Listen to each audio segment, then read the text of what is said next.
Hello everyone, welcome back to the channel. In today's video, not getting your Telegram login code? Don't worry, here's how to fix it in second. Okay, let's get started. First, open your phone settings and screen.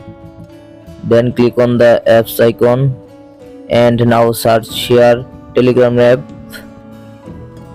and click on the Telegram app and scroll down.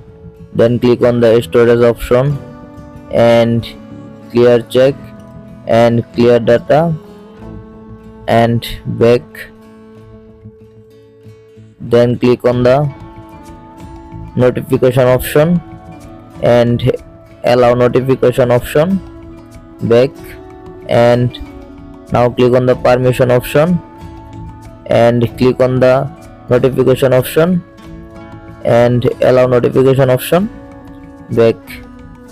And second step, now click on the Google Play Store and now search here Telegram app and check your Telegram app update.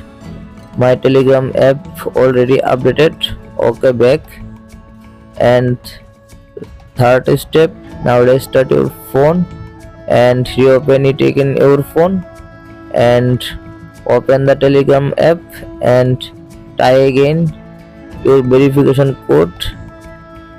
Your problem has been solved successful. I hope your problem has been successful. Please subscribe my YouTube channel. Thank you.